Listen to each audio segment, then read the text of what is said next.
하나님 말씀은 시편 13편 1절에서 6절 말씀까지입니다.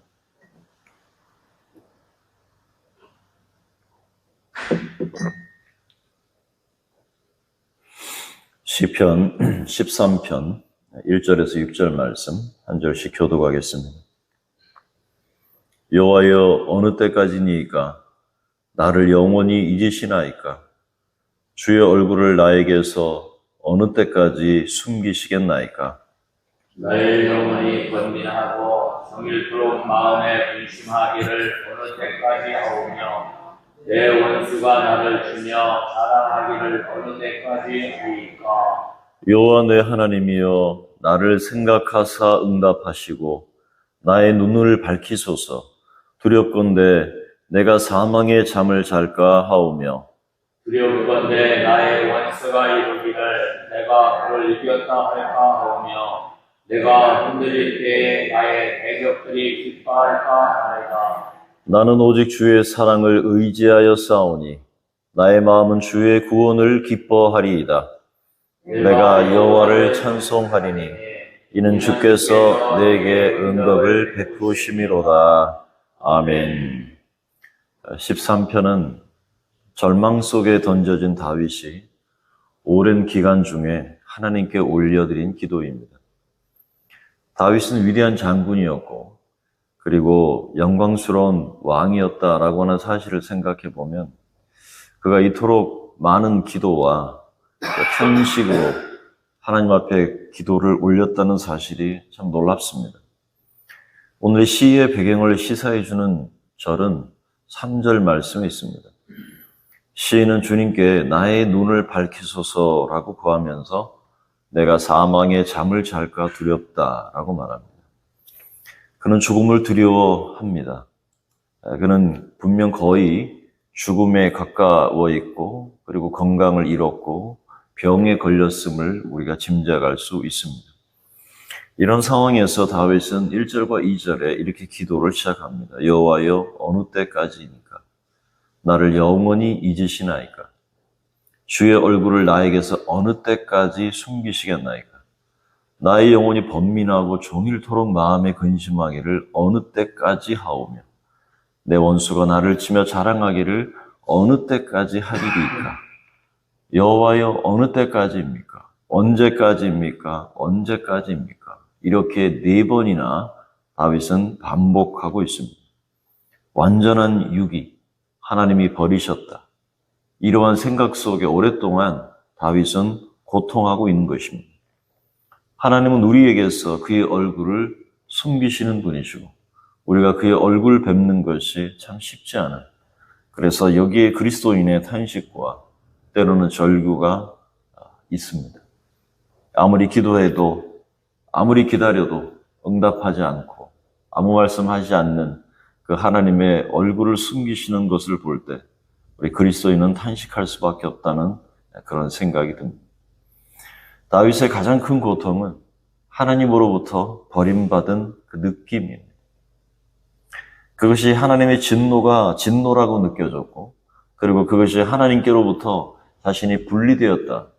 하나가 아니라 분리되었다는 그 느끼는 그런 순간입니다. 뿐만 아니라 다윗은 자신이 당하는 고난을 두고 그렇게 원수들이 의기양양한 모습으로 인해서 고통받고 있습니다. 그 고난이 끝이 없어 보이기 때문에 그 엄습한 깊은 두려움을 다윗은 느끼고 있습니다. 자기 기도가 응답되지 않는 것처럼 느껴지고 영적으로 완전히 고립된 그런 상태에 빠져 있습니다. 나를 영영히 잊으시나이까? 이렇게 탄식하면서 다윗은 하나님 앞에 대한 의심의 안개가 앞을 가립니다. 우리도 다윗과 같은 절망을 경험할 때가 있습니다. 아무리 기도해도 응답이 없을 때 하나님이 마치 멀리 계신 것 같다. 하나님이 나와 함께 계시지 않는 것 같아. 이렇게 느껴질 때가 있습니다. 우리는 이런 상황에서 영적으로 번민하고 고통스러워하게 됩니다. 그러나 다윗의 기도를 통해서 우리가 기억할 것은 하나님께 부르짖는 것 자체가 믿음의 행위라는 사실입니다. 다윗은 그 절망 속에서도 하나님을 향해서 부르짖고 있습니다. 여러분, 부르짖음은 피조 세계만 있는 것입니다. 만약 창조주가 없다면 그를 부르는 것이 무슨 소용이 있겠습니까? 피조물이기 때문에 하나님 앞에 부르짖는 것이죠. 하늘과 땅의 창조주이시고 이스라엘의 하나님이신 주님을 나의 하나님, 나의 하나님이라고 부르짖어서 자신을 주목해 달라고 간청하는 그 다윗의 모습 속에서 우리는 기도의 끈기를 느낄 수가 있습니다. 하나님 언제까지입니까? 하나님 언제까지입니까? 이것이 바로 우리가 고난 속에서 해야 할 첫 번째 신앙의 반응입니다. 우리가 아무리 힘들고 어려울지라도 하나님을 향해서 부르짖는 그 기도를 멈추지 말아야 합니다. 하나님은 우리가 기도하는 것을 듣고 계시는 분입니다.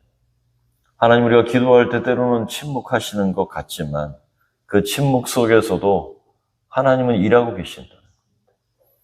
우리가 볼 수 없는 방법으로, 그리고 우리의 상황을 이끌고 계심을 우리가 신뢰해야 하고, 그리고 그 믿음을 가지고 나아갈 수 있어야 합니다. 다윗은 절망 속에 머무르지 않았습니다. 그리고 더욱 간절하게 하나님 앞에 기도합니다. 3절과 4절의 말씀에 보면 여호와 내 하나님이여 나를 생각하사 응답하시고 나의 눈을 밝히소서. 두렵건대 내가 사망의 잠을 잘까 하오며, 두렵건대 내가 원수가 이르기를 내가 그를 이겼다 그렇게 말할까 봐, 내가 흔들릴 때 내 대적들이 기뻐할까 봐, 그것이 다윗은 두렵다는 겁니다. 왜냐하면 하나님을 믿고 하나님의 택함받은 왕이 이런 처지에 있으니 얼마나 믿지 않는 이방과 그 적대자들에 의해서 조롱거리가 되겠는가 하는 겁니다. 그렇지만 다윗은 이런 상황 속에서도 더 적극적으로 하나님께서 간섭해 주실 것을 간구하고 있습니다. 다윗이 두렵건대라고 표현한 것은 하나님과 자신의 관계가 회복되지 못해서 결국 하나님께서 시인의 고난의 문제에 개입해 주시지 않는 것이 두렵다는 고백입니다. 하나님 뭔가 액션을 취하시면 좋겠지만 하나님이 아무런 말씀도 하지 않고 아무런 하나님의 반응도 보이지 않는 것에 대한 다윗의 깊은 탄식입니다. 근데 다윗은 이제 자신의 힘으로 해결할 수 없다는 사실을 인정하기에 이릅니다. 그래서 하나님께서 내 눈을 밝혀주시면 이 절망의 상황에서 내가 벗어날 수 있겠는데, 하나님, 내 눈을 밝혀주셔서 내가 이 사망의 잠을 자지 않도록 이 상황을 벗어나게 해달라고 간구하는 겁니다. 루터는 말했습니다.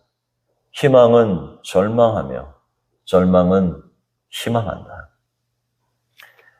다윗은 하나님께서 그 깨어진 관계를 회복해 주실 것을 간구합니다. 그런 오직 하나님이 자신을 생각하셔서 응답해 주셔야 비로소 살 수 있다고 확신했습니다. 그래서 다윗은 생각하소서, 응답하소서, 빛을 비추소서, 마치 처음에 잔잔하게 기도를 시작했다가 그 톤이 점점 올라갑니다. 피아노로 시작했다가 포르테로 갔다가 포르티시모로 확, 하나님 빛을 비추소서, 이렇게 하나님께 간구합니다. 생각하소서라는 말은 보소서라는 말입니다. 하나님, 지금 당하는 저희 형편을 한번 돌아보십시오. 내 이런 형편을 돌아보시고 하나님께서 그 돌리셨던 얼굴을 내게 돌려서 한번 좀 봐주십시오 라고 간구하고 있는 겁니다. 하나님, 제 상황을 살펴주십시오. 지금까지 기도한 다윗은 간절하게 응답해 주실 것을 간구합니다. 다윗은 무엇보다도 하나님께서 새 힘을 주시도록, 하나님께서 새로운 능력을 부어주시도록, 하나님께서 그 빛을 비춰주시면 제가 능력을 얻고 이 자리에서 일어날 수 있겠다라고 하나님 앞에 의탁하고 있는 겁니다. 주님, 빛을 비춰주십시오. 다윗이 진정으로 원하는 것은 하나님께서 언제든지 말씀하시고 그리고 명령하시는 그 더 밀접한 교제, 하나님과 더 가까이 있기를 그렇게 바라는 겁니다. 하나님, 내게서 멀리하지 마십시오. 하나님, 그 얼굴을 좀 저에게 좀 비춰주십시오. 그래서 이 모든 상황을 하나님께서 간섭하시고 하나님께서 해결해 주십시오. 주님의 얼굴을 보는 것이 저의 바람입니다. 라고 다윗은 그렇게 겸손하게 하나님 앞에 나갑니다. 왜냐하면 인생이 죽으면 주님으로부터 최종적으로 분리되기 때문이고, 자신의 영육간에 눈이 밝아지면 결국 그 죽음의 잠에서 빠지지 않고 그 죽음의 잠에서 깨어나 일어날 수 있기 때문에 다윗은 그렇게 하나님 앞에 간구하고 또 간구하는 겁니다. 주님, 생각해 주십시오. 주님, 그리고 응답해 주십시오. 주님, 제게 빛을 비춰 주십시오. 여러분, 우리가 기도할 때 이런 다윗과 같은 마음을 가지고 하나님 앞에 더 간절히 기도하기를 원합니다.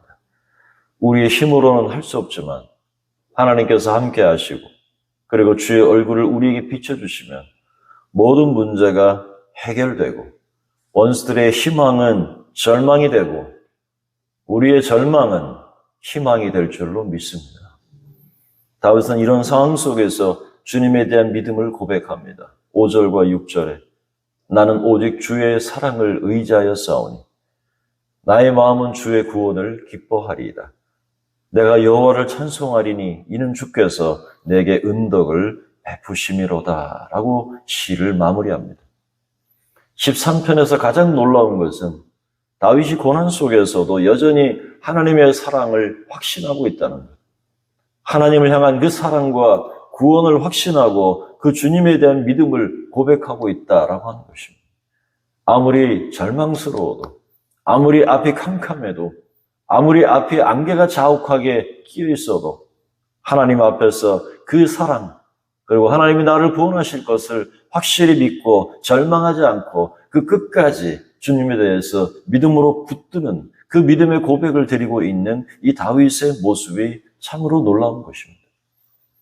우리가 앞에서 다윗이 언제까지입니까? 라는 말을 반복하며 기도한 것은 여러분, 하나님의 사랑에 대한 의심이 아니라 이것은 실제로 하나님을 의지했기 때문에 하나님 언제까지입니까? 하나님 언제까지입니까? 그렇게 기도했던 것입니다. 의심이 아닌 확신 때문에. 왜요? 하나님이 이전부터 내가 믿어왔던 그 하나님은 나를 사랑하셨고 그리고 나를 돌보시는 분이었기 때문에 그 사랑을 의지하고 붙들고 그때가 그 타이밍이 오지 않는다 할지라도, 지금에 보이지 않는다 할지라도 하나님 앞에서 때가 되면 하나님이 그 모든 것을 해결해 주실 것을 믿고 그렇게 기도했던 것입니다. 그러면서 다윗은 하나님의 사랑을 의지해 왔기 때문에 그 마음속에는 갑자기 기쁨이 솟아오릅니다. 이것을 우리는 기도의 확신이다, 하나님 앞에 응답의 확신이다 라고 우리는 표현할 수 있겠죠. 여러분, 자신의 고통을 하나님 앞에서 애통하는 사람은 결코 그 애통에 머물러 있지 않게 될 겁니다. 왜냐하면 눈물이 있은 다음에는 기쁨이 찾아오기 때문에 그렇습니다. 다윗은 자신이 믿어온 그 사랑으로 인해서 지금 처한 공경으로부터 구원받게 될 것을 확신합니다. 그때 다윗이 하나님을 찬송하는 것은 바로 주님께서 자신에게 베푸신 그 은총이었고 자신에게 베푸신 그 은혜였다는 사실을 입술로 고백할 수밖에 없었습니다. 이제 말씀을 맺겠습니다. 그럼 우리는 육신과 물질의 한계 안에 갇혀 삽니다. 반면에 우리가 믿는 하나님은 육신과 물질을 넘어선 차원에 계시는 분이고 하나님은 영이십니다. 그렇기 때문에 우리 문제와 상황은 항상 하나님보다 가깝고 우리 문제는 하나님보다 더 크게 느껴질 때가 있습니다. 우리의 목숨이 위협받는 상황에서 하나님의 구원을 믿고 기다리는 것은 정말 불가능한 것처럼 그렇게 보일 때가 있습니다. 그래서 다윗은 언제까지입니까? 언제까지입니까? 라는 말을 4번이나 반복합니다. 상황은 점점 자신의 목을 조여오고 있습니다. 아무리 강구하고 호소해도 하나님은 묵묵부답이십니다.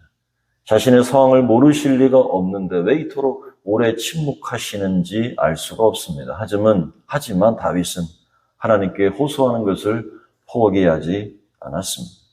하나님의 시간표와 자신의 시간표가 다르다는 사실, 자신이 원하는 방식과 하나님이 원하는 방식이 다르다는 사실을 다윗은 거듭 경험해 왔습니다. 기도 중에 다윗은 그 사실을 기억합니다. 그러자 하나님이 이번에도 자신을 구원해 주시고 높여 주실 것이라는 믿음이 생겼습니다. 상황은 변한 것이 아무것도 없습니다. 하지만 그의 믿음이 회복되었고 그의 마음이 다시 일으켜졌습니다. 이것이 하나님께서 그에게 베푸신 그 마음의 회복이었습니다. 그는 위기 상황에서 버틸 힘을 얻습니다. 그리고 모든 것이 바로잡힐 때 기뻐하고 찬송할 것을 생각하며 다윗은 마음을 추스립니다. 기도는 이렇게 우리의 내면을 변화시키는 힘입니다. 하나님을 더 이상 신뢰할 수 없을 때 믿음을 되살려내는 것이 기도의 능력입니다. 이 새벽에 이런 기도의 능력을 회복하는 저와 여러분 될 수 있기를 축원합니다. 존귀하신 하나님 아버지 감사합니다. 오늘 다윗의 기도를 통해서 우리가 절망 속에서도 주님을 신뢰하는 믿음을 배우게 하시니 감사합니다.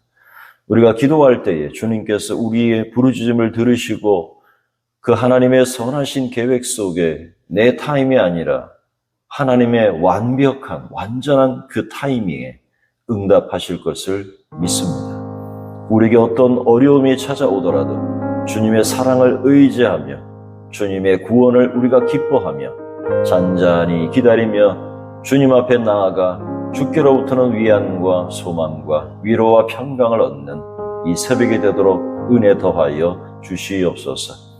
새벽에 일찍 문을 나서는 성도들의 운전대를 붙잡으시고 오늘 하루의 삶 속에 우리의 모든 직장과 그 생업과 일터 가운데 방문하시고 주님이 개입하시고 간섭하셔서 형통한 은혜 주시되 어려움이 닥쳐도 결코 낭망치 아니하고 이 모든 상황을 언제든지 뒤바꿀 수 있는 그 역전의 하나님을 붙들고 오늘도 믿음으로 나아가는 하루 될 수 있도록 은혜 더하여 주시옵소서. 우리 자녀들 가운데 지혜와 명철을 주시고 하나님 나라와 민족과 열방을 먹여 살릴 수 있는 요셉처럼 그리고 다니엘처럼 하나님께 쓰임받는 자녀 세대 될 수 있도록 주님 특별한 은혜로 함께 하시고 지키시고 보호하시고 어두운 세상에 하나님 타락하고 뒤틀려진 세계관 속에 쩌들지 않고 하나님 말씀과 진리 안에 세상을 저벅저벅 걸어가 하나님의 영광을 선포해내는 우리 자녀들 될 수 있도록 강건케 하시고 주님 붙잡아 주시옵소서. 마음이 연약한 성도들과 육체의 질고를 갖고 있는 성도들, 우리의 육신은 후패하나 날마다 속사람이 강건하듯이 우리의 영혼이 주님을 앙망하며 주님을 바라보며 주님을 묵상할 때 새 힘을 얻게 하시고 모든 병마가 예수의 이름으로 떠나가게 하여 주시옵소서. 예수 그리스도의 이름으로 내가 명하노니 병마는 떠나갈지어다. 은혜 베푸시고 우리의 삶의 주의 평강과 응답으로 채우시며 오늘 하루도 모든 우리 권속들 승리하는 하루 될 수 있도록 붙잡아 주시옵소서. 예수 그리스도의 이름으로 기도드립니다. 아멘.